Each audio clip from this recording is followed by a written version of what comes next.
ChatGPT, AI machines, satellite, engine ignition, click here, and liftoff. To hear Kristen Del Rosso tell it, everything began with a weekend of looking for bad guys on the internet. I was like, yeah, I was threat hunting with a friend, and everyone laughed thinking, oh, that's hilarious. And I was like, I'm not joking. It just is something that we were doing on the weekend, and not to sound like... So they were analyzing data logs, scanning web directories, looking for some kind of badness other people might have missed. Not to sound like total nerds, but I wanted to go to this conference, and I was like, need to find something new. Something new to present to her industry colleagues. This was 2022, and Kristen was working at a cybersecurity firm called Sophos. And what happened was I was going through some interesting web directories, and then I saw what looked like someone who appeared to be pen testing against what was a variety of energy facilities in China. Pen testing, or penetration testing. It's kind of like rattling the doorknobs to see if they're locked. They're looking for vulnerabilities in software that even the company that made it might not know exists. The danger isn't so much the glitch, it's that the bad guys know about it, but no one else does. Vulnerabilities are like the holy grail for hackers, one of the best ways to sneak into a network without being discovered, which is why they're so sought after and so potentially dangerous. Nation-state hackers working for the military or the intelligence services actually consider them a weapon. So much so, they've been known to pay millions of dollars to buy them so they can leverage them. And as Kristen was poking around, she thought she spotted signs of someone, she wasn't sure who'd found one of these holes and was trying to see if it would let them into the networks they weren't supposed to be in. And I was like, well, this is interesting. Why does someone appear to be running tests against, 50 plus energy facilities in all these different districts? And then there's 40. Whoever it was appeared to have found 4 vulnerabilities. And they were testing to see if any of them would allow them to sneak into a system. Sort of like trying various keys in a lock. Does this one get me into the network? How about that one? And I was like, well, this is interesting. Oh, let's dig into this. Kristen went to the one place almost all threat hunters begin when they spot something like this. There are these publicly accessible databases with lists of known vulnerabilities and their possible fixes. Typically, these databases are pretty complete. Companies want to report bugs before some hacker takes advantage of them so they can quickly send out a patch and help maintain people's confidence in their products. When they find a bug, it gets added to these databases, which means when researchers like Kristen run into a vulnerability, they can just look it up and see if it's a known one or a new one. And that's what she did. She started searching through the databases for the 4 bugs that the hacker was trying to exploit. And almost right away, she found the first 3. But the 4th one, Kristen couldn't find it anywhere. And the file name had this strange prefix, the letters CNVD. It was listed as CNVD, and I had never seen that before. So I was like, oh, let's dig into this. And I looked up CNVD, and I was like, oh, goodness. Oh, goodness, because it turns out CNVD stood for the Chinese National Vulnerability Database. And Kristen thought, what the hell is that? This is a whole new database. And I just fell into this rabbit hole and went deeper and deeper. A rabbit hole that took her into the world of Chinese computer bugs, Middle Kingdom hackathons, and what would turn out to be a very different, potentially dangerous way of using all those vulnerabilities that companies dutifully report.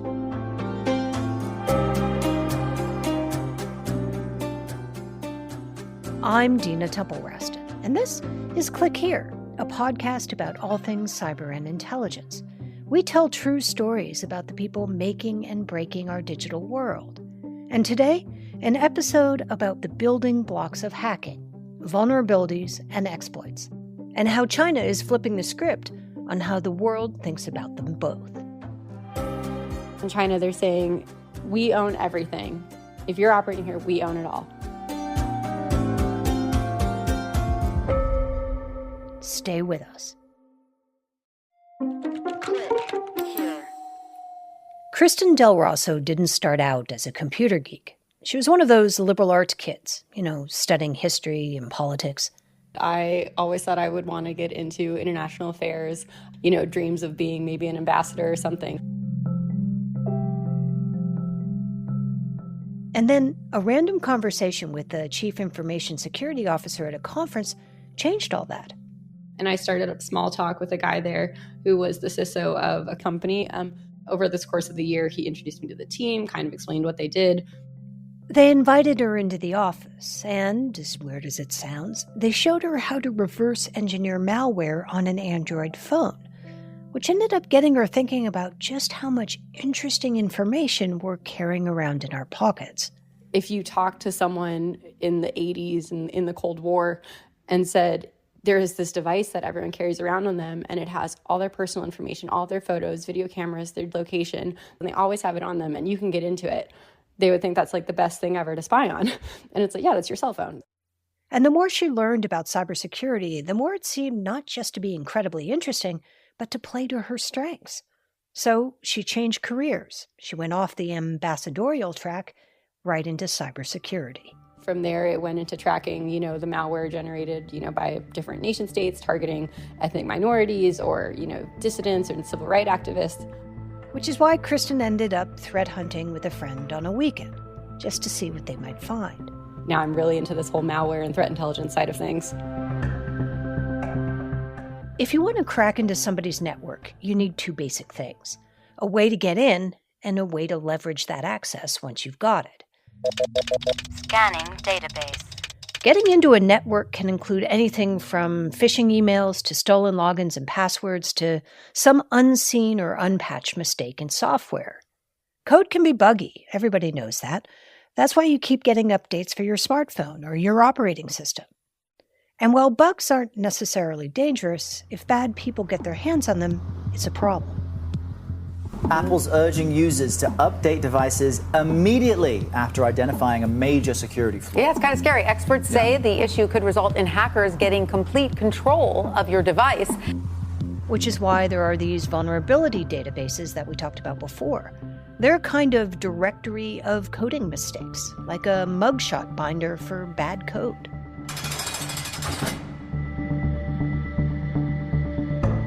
The idea is to help make products better and prevent bad guys from breaking into networks and wreaking havoc. There's a nice one-for-all, all-for-one vibe to all of this. And typically, to help keep things tidy and searchable, these databases use simple naming conventions. Things like CVE - the year - whatever number of vulnerability is. But if you look at China's catalog of bugs, it's not like that. Not only are the naming conventions not user-friendly, the whole process seems downright hostile. For one thing, the database is only open from 8 a.m. to 8 p.m. Beijing time. 晚上好，商店关门了。感谢您 Good 今天 evening. 与我们 The store is now closed. Thank you for shopping with us today.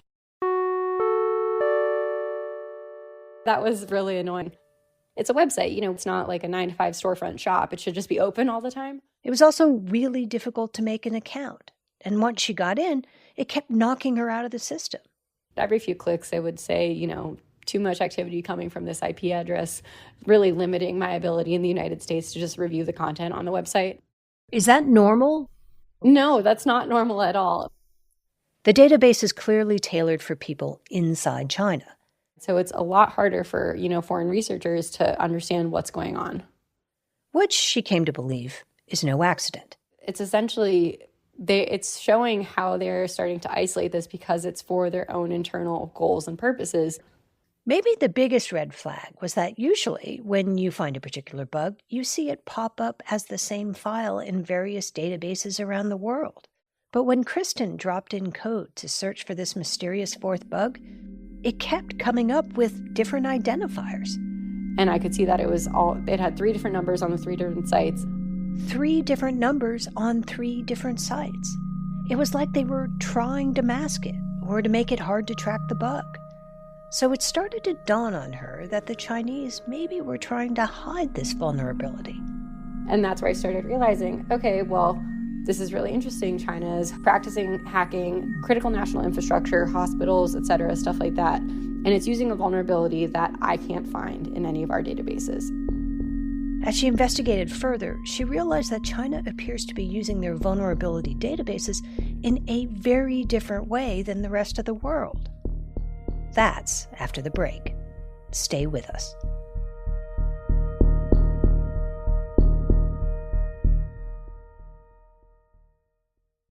You're listening to Click Here. I'm Dina Temple-Raston. As Kristen dug into the vulnerability shell game China was playing, she saw it went much deeper than she'd initially realized. Because for as long as these databases have been around, they've treated all this like something we're all in together, sharing information about vulnerabilities for free as part of the greater good. But over the past 6 years, it appears China has taken a much different view. And if you want to trace the shift back to its beginnings, it would lead you to a very famous hackathon, where contestants race to break into various systems. And welcome back to Vancouver for day 2 of the Pwn to Own security competition. Hi, Pwn to Own is the world's biggest hacking contest. It's been going on since 2007. It has been a day full of fireworks downstairs. The competition takes place in Canada, and teams come from all over the world to see who can discover and exploit critical flaws in popular software products. He was able to evade all the defensive mechanisms by using a sandbox. There are cash prizes, points awarded to various teams, and typically, information about the vulnerabilities they find are turned over to vendors like Google and Adobe and Microsoft. Chinese teams with names like 360 Security, Tencent, and Ether Edge were cleaning up at these competitions. For his final act, he took out Apple Safari using a... And things went on this way for a long time. But then, a few years ago, the Chinese government decided to do something a little different. The government and the Ministry of Public Security passed regulations stating that vulnerability researchers could not leave China to participate in these competitions. This is Dakota Carey. He studies Chinese hackers for the Atlantic Council and works at a U.S. cybersecurity company called Sentinel-1.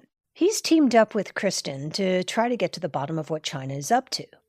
And the best that they can tell is that this big shift of banning Chinese hackers from foreign competitions came around 2017. And so they effectively were saying, you can't disclose these vulnerabilities overseas for cash. China still wanted its hackers to find vulnerabilities, that was certain. What they didn't want to do is share them with the rest of the world. So they brought it in-house. They set up their own competition inside China called Tianfu Cup. The Tianfu Cup, China's answer to Pwn to Own. Their teams, cash, prizes, but the results stay at home. They give you the list of targets in advance. You show up, and if you're able to put the exploits together, you can win a lot of money. Consider the 2021 Tianfu. Chinese hackers there found vulnerabilities and hackable flaws that were able to take down Google Chrome, Windows 10, and Mac's iOS 15 in just a matter of minutes. And those vulnerabilities they discovered? Well, they didn't go to waste. A vulnerability from that competition was picked up by the Chinese government within a day and then used to target Uyghurs in Xinjiang. In other words, the Chinese government allegedly weaponized the vulnerability a hacker found at Tianfu in 24 hours to target an ethnic minority. This shift by the Chinese has turned the whole ethos of threat hunting and bug bounties on its head. It takes the idea of reporting bugs from being a way to help strengthen a product to seeing it as a natural resource. Vulnerabilities are like a commodity to the Chinese. Almost how you would treat timber or lumber or something like that. This is Kristen Del Rosso again. If you look at the way that our entire world functions now, everything is technology. Everything is a tech company. Everything is a data company. So if you want to take intellectual property for your own national security or your own espionage methods, whatever it might be, these are definitely items that I think are the new means of success. So why have your best and brightest go to hackathons and help your adversaries? Why don't you just create a homegrown contest and then weaponize whatever they find? And obviously, all the big cyber powers are doing some version of this. They buy vulnerabilities all the time, and they use them to maximum advantage. What they don't do is this other thing China now does, require companies to give them up for free. 2 years ago, Chinese leaders announced that anyone doing business in China would now have to report any vulnerabilities they discovered to the government within 48 hours of finding them. Though it was the second part of the law that raised the most eyebrows. Companies and researchers aren't allowed to tell anyone else about what they've discovered or even patch the vulnerability until the Chinese government says it's okay. In a way, Dakota said, it was a brilliant stroke. Instead of the Chinese government having to fund the research themselves and find and purchase those vulnerabilities, they're doing that by putting these regulations in place. They set themselves on top of that pipeline. And they can pick and choose what gets reported to the world and when. No other vulnerability system works that way.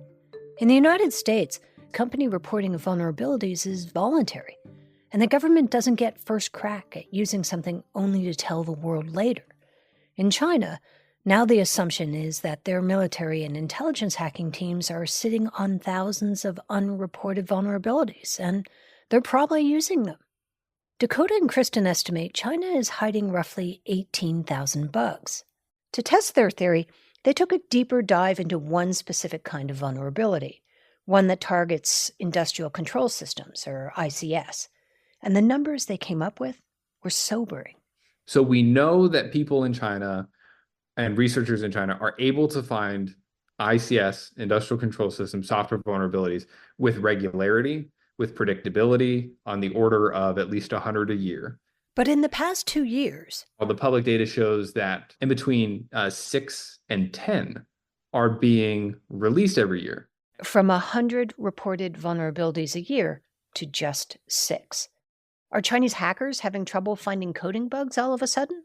Or is something else going on? Dakota zeroed in on industrial control system software for a really good reason. They're the vulnerabilities everybody wants to find. It isn't an exaggeration to say that industrial control systems run the world. These are the systems monitoring and controlling power plants and manufacturing facilities and even water systems.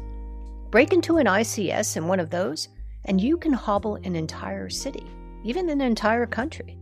Rob Joyce, head of cybersecurity over at the National Security Agency, told me during a session at the Aspen Cyber Summit in November that it's clear that China has groups targeting our critical infrastructure control systems right now. They're operating out of China. They're going to places that have no legitimate intelligence value. They don't have any commercial espionage value. They are there to pre-position on critical infrastructure to give advantage in times of crisis or conflict.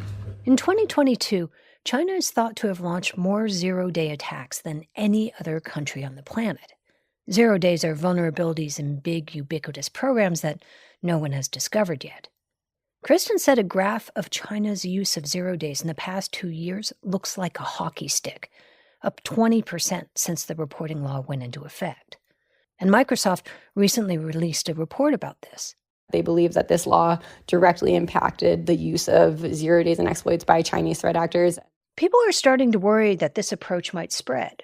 While China is the outlier when it comes to vulnerability reporting right now, it might not be for long. Just ask Katie Masarius. As soon as the Chinese made this move, everybody else would start looking at it. Well, wait a minute, how come they get to know things early? We should all know things early too. And I absolutely think it is a dangerous place for us to go. She's the CEO of a bug bounty management firm called Luta Security. Think of her as someone who helps organize vulnerability disclosure programs. She says other governments are taking China's lead. And we're actually seeing that process unfold right now in Europe. She's referring to the EU's Cyber Resilience Act, which was first drafted in September 2022. It would require any companies selling software in Europe to tell European Union within 24 hours of a previously unknown vulnerability. Supporters of the EU law argue that its version is different from what China has done. The European law, for instance, doesn't want proof of concept code. In other words, company could report the flaw, how someone might get access, but they don't need to provide a roadmap on how to take advantage of it. So they're saying, well, it's not that dangerous because we're not requiring disclosure of technical details and ready-made exploit code. The problem is, once you say that a piece of software or a component is vulnerable, attackers go to town and take a look at that component and then can, further exploit that. So even the provision that is designed to keep that information sharing safer is ill-informed. Katie says having governments insert themselves into the process of collecting vulnerabilities is just asking for trouble. Defenders are not winning the cyber wars right now, so we can use all the help we can get as opposed to having additional vulnerability information in the hands of friendly or unfriendly governments who might keep it a secret before it can get patched. How does that make us any safer as an internet? It doesn't. On November 30th, what Katie had feared became official. The EU announced that it had reached an agreement on some new cyber rules. Companies will now have to report vulnerabilities and cyber incidents to the EU within 24 hours of discovering them. In China, it appears to be going a step further too. According to draft regulations from the country's internet watchdog, internet operators may soon be required to report major cybersecurity incidents to the Chinese authorities within an hour of them occurring, or they risk severe punishment.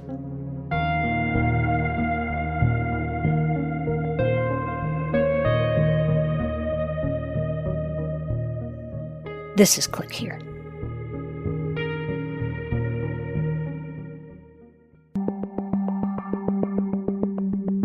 Here are a couple of the top cyber and intelligence stories of the past week. Pharmaceutical giant Merck has reportedly reached a settlement with insurers who had refused to cover losses linked to the NotPetya cyber attack of 2017. The undisclosed settlement, first reported by Bloomberg Law, is the culmination of a closely watched court battle that holds huge implications for what constitute acts of war in the cyber context. NotPetya was a cyber attack that took advantage of a bug in Windows Server software. Initially, it took aim at a Ukrainian accounting software before it spread around the globe. Insurers denied a $700 million Merck claim because there was a clause in their insurance policy that waived insurer responsibility for acts of war. Russian government hackers are thought to be behind the initial attack. Then, in 2022, a New Jersey court ruled that the warfare exemption did not apply to this case, a ruling that was upheld in an appellate court last year. Insurers had appealed, but according to Bloomberg Law, they reached an 11th-hour settlement before oral arguments began at the New Jersey Supreme Court. And finally, the government of Taiwan has said it will publicly release an analysis of China's attempts to interfere with last week's elections on the island. Officials said they wanted to share details so they could help fellow democracies prepare for malign influence campaigns. Voters in Taiwan went to the polls to choose the country's president and elect members to its parliament. China considers Taiwan to be a renegade province and has vowed to bring it back under mainland control by force, if necessary.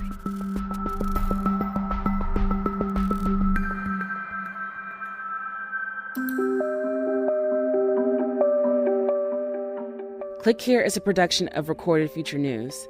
Dina Temple-Raston is the host and managing editor of the show. Sean Powers, Will Jarvis, and me, Jade Abdul-Malik, produce it. Karen Duffin and Lou Olkowski are our editors, and Lucas Riley is our staff writer. Darren Ankrum does our fact-checking. Ben Livingston composed the theme music and other original music you heard. We also use music from Blue Dot Sessions. Megan Goff is our staff illustrator.